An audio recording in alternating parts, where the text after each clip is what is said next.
Tantangan yang seharusnya dijawab di sini adalah terkait bagaimana memberikan pemahaman terkait politik dan hukum dan hak asasi mereka dalam sebagai pemilih di situ gitu.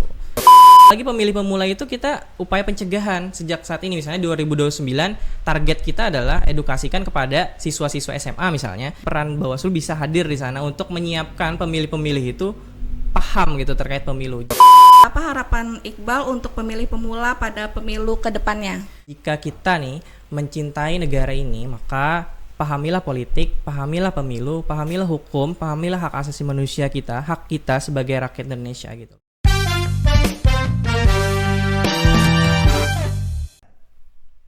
Assalamualaikum warahmatullahi wabarakatuh. Halo sahabat Bawaslu, selamat datang di podcast sama Bawaslu, suara mahasiswa untuk Bawaslu, partisipasi, kontribusi untuk demokrasi.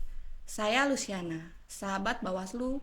Pada episode kali ini kita akan mengangkat tema tentang pemilih pemula dan tantangannya. Pemilih pemula adalah mereka yang telah memenuhi syarat sebagai pemilih dan untuk pertama kalinya menggunakan hak pilihnya pada pemilu maupun pemilihan. Namun di sisi lain banyak sekali tantangan yang harus dihadapi, mulai dari minimnya literasi politik, kuatnya pengaruh media sosial, hingga potensi terpaparnya hoax dan politik uang. Untuk membahas itu semua secara mendalam, kita telah menghadirkan sahabat Bawaslu dari Universitas Lambung Mangkurat, yaitu Muhammad Iqbal. Selamat datang. Apa kabarnya nih? Alhamdulillah baik. Ya. Biar diskusi kita hangat, diskusi kita santai, aku panggilnya kamu apa nih? Panggil Iqbal aja mungkin. Oh, panggil Iqbal, berarti kamu panggil aku Kak Uci ya? Kak Uci ya? Iya. Kalau Kak Uci. Ya. Baik, sebelum kita masuk ke pembahasan utama, boleh perkenalkan diri dulu nih ke sahabat Bawaslu, terus ceritakan sedikit aktivitasnya apa. Oh, aktivitas. Oke, kenalin aku Iqbal, mahasiswa Fakultas Hukum dari Universitas Lambung Mangkurat.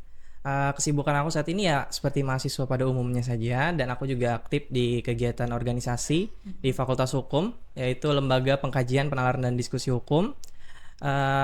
Aku juga jadi bagian dari Pusat Studi Hak Asasi Manusia di Universitas Lambung Mangkurat, ya kan? Dan beberapa kali juga mengikuti organisasi di tingkat nasional, namun sekarang sudah selesai juga kemarin. Nah, sekarang fokusnya di Lembaga Pengkajian Penalaran dan Diskusi Hukum. Dia itu LP2DH biasanya dipanggilnya di Fakultas Hukum, itu dikenalnya dengan LP2DH gitu. Itu biasanya kesibukan aku. Tetap semangat ya kuliahnya, semoga lancar sampai selesai. Nah, sebelumnya pernah mengikuti kegiatan Bawaslu nggak? Kalau Bawaslu Kalsel pernah, Bawaslu RI juga pernah. Di Bawaslu Kalsel kemarin yang ada kegiatan debat debat Kalsel jadi official. Terus di Bawaslu RI juga debat di 2024, debat perguruan tinggi antar perguruan tinggi se-Indonesia. Kemudian di 2025 kemarin baru saja itu jadi delegasi juga mewakili Kalimantan Selatan, mewakili ULM. Nah, berarti udah 3 kali ya Udah mengikuti. 3 kali ya, tiga-tiganya Dari debat. ketiga yang pernah diikuti, yang mana nih yang paling berkesan? Yang paling berkesan itu yang debat Bawaslu RI yang 2024 kemarin. Oh, yang paling Soalnya itu banyak pengetahuan yang saya dapat di sana terkait pemilu, terkait politik, hukum pemilu dan lain-lain. Itu banyak di sana. menarik sekali. Berarti kegiatan tersebut tidak hanya menambah pengetahuan tetapi juga meningkatkan kesadaran untuk lebih kritis ya. Baik, sebagai mahasiswa bagaimana tanggapan kamu terhadap pemilih pemula dan perannya dalam demokrasi nih? Sebenarnya dalam perannya sebagai di negara yang demokrasi ya, kita itu kan menganut sistem demokrasi tidak langsung ya kan. Di mana di dalam konstitusi kita bilang bahwa kedaulatan itu berada di tangan rakyat dan dilaksanakan menurut undang-undang. Nah, salah satu undang-undang itu undang pemilu. Nah, pemilih pemula itu harus sadar itu. Mereka itu, setiap rakyat Indonesia itu punya kedaulatannya sendiri, punya haknya sendiri gitu kan. Jadi setiap pemilih pemula itu akan bermakna bagi demokrasi kita. Dan ketika dia menggunakan hak pilihnya, ketika dia paham akan hak pilihnya, ya pasti demokrasi kita juga akan membaik gitu kan. Pemilih pemula itu adalah penerus dari pemilih-pemilih yang sebelumnya lah bahasanya gitu kan. Ya betul sekali, setuju sama Iqbal. Memang pemilih pemula adalah merupakan kelompok yang strategis untuk menentukan masa depan demokrasi masa depan khususnya di demokrasi, Indonesia ya.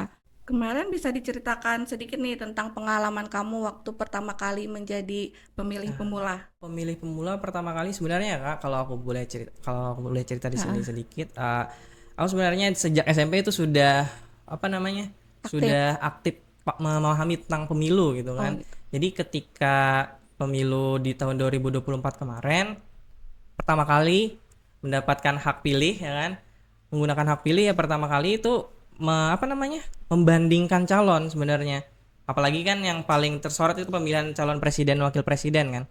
Nah itu membandingkan sejak pendaftaran, Mm. sejak siapa yang mendaftar pertama kali menjadi calon presiden kemarin, siapa calon wakilnya, itu sudah harus apa namanya, disaring dulu mana calon yang benar-benar bisa memimpin negara ini gitu.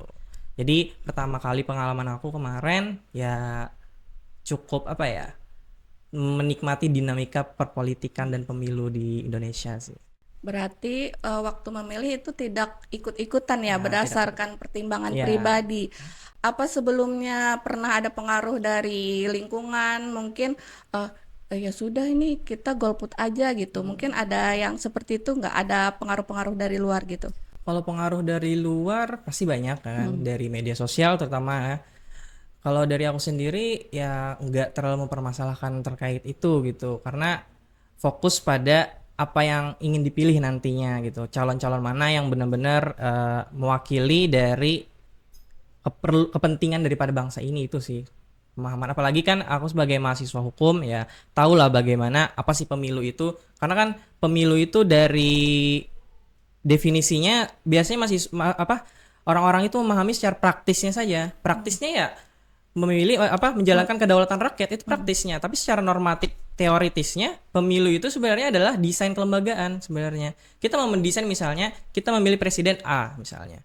Presiden A ini kita mau ada check and balance misalnya antara presiden dan juga DPR misalnya. Hmm. Maka kita pilih tuh partai-partai yang oposisi terhadap presidennya Hmm. misalnya. Nah, itu bisa. Jadi nanti akan ada check and balance. Enggak kemudian misalnya ketika presidennya A, partai pengusung yang kita pilih gitu kan. Hmm. Otomatis ketika presidennya mau undang-undang ini lalu disahkan juga oleh DPR. Jadi nggak ada check and balance di situ, nggak ada kontrol antara lembaga politik dengan lembaga politik lainnya dalam hal menyusun suatu kebijakan, desain kelembagaannya seperti apa. Nah, itu yang belum dipahami oleh rata-rata pemilih maupun pemilih pemula juga nantinya gitu. Jadi dua hal itu yang perlu untuk disoroti gitu. Nah, kalau begitu apa yang menjadi tantangan atau hambatan nih bagi pemilih pemula Ya, menurut kamu? sebenarnya pemilih pemula itu tantangannya, jadi setiap pemilih itu pasti akan dipolitisasi. Setiap yang punya hak pilih itu akan pasti dipolitisasi. Kenapa? Karena mereka punya basis suara. Misalnya saja kemarin yang diperdebatkan di Bawaslu itu kan terkait hak pilih ASN. Mm-mm. Apakah itu perlu dihapus atau tidak? Karena sering dipolitisasi nih, gitu kan, terkait ASN ini. Nah, sekarang pemilih pemula ini rata-rata juga bisa kemungkinan anak. Kenapa anak? Karena di Undang-Undang Sistem Peradilan Perlindungan Anak itu mengenal anak itu di bawah 18 tahun. Sedangkan di Undang-Undang Pemilu itu 17 tahun atau sudah menikah kan? Mm-mm. Sudah pernah menikah bahkan. Betul. Jadi kemungkinan misalnya 16 tahun sudah menikah, terus diberi dispensasi juga kan dalam pernikahannya kan, Mm-mm. Undang-Undang Perkawinan. Nah, itu kemungkinan yang punya hak pilih itu adalah anak juga. Tantangannya di situ. Anak ini gimana nih kalau nantinya dipolitisasi, misalnya dia menerima politik uang, menerima Mm-mm. sogokan misalnya kan. Nah, itu jadi tantangannya juga. Terus terkait pemahaman terkait demokrasi. Pemilih pemula ini rata-rata 17 tahun misalnya. Itu kan rata-rata usia di bawah usia anak ya. 17 tahun itu ya paling SMA, SMP, SMA lah rata-rata ya SMA. kan. SMA itu yang bebannya adalah di sana nggak ada mata kuliah terkait pemilu, Mm-mm. pemahaman tentang pemilu nggak ada. Itu tantangannya sebenarnya. Maka tantangan yang apa namanya, yang seharusnya dijawab di sini adalah terkait bagaimana memberikan pemahaman terkait politik dan hukum dan hak asasi mereka dalam sebagai pemilih di situ gitu. Nah, itu tantangannya sebenarnya, pemahaman mereka gitu. Jadi ini merupakan tantangan bersama ya. Tantangan bersama itu. Bagaimana meningkatkan kesadaran bahwa satu suara itu tetap memiliki arti penting dalam demokrasi. Betul. Iya. Menurut kamu nih pendekatan seperti apa yang bisa dilakukan Bawaslu terutama dalam pendidikan politik bagi pemilih pemula? Ya. Kalau Bawaslu sendiri ya, aku pernah Kak jadi di LP2DA itu ada penyuluhan hukum namanya. Mm. Nah, kemarin di LP2DA itu ada penyuluhan hukum kerjasama dengan OJK. Nah, di OJK itu dia apa namanya? memberikan edukasi lah kepada siswa-siswa.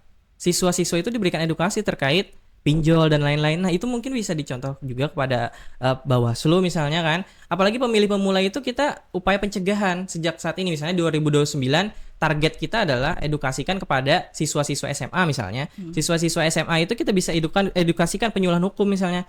Toh misalnya di siswa-siswa itu kan nggak ada mata kuliah hukum, nggak ada terkait pemilu, nggak ada, pun nunggu mereka juga misalnya kuliah masuk hukum dulu misalnya kan.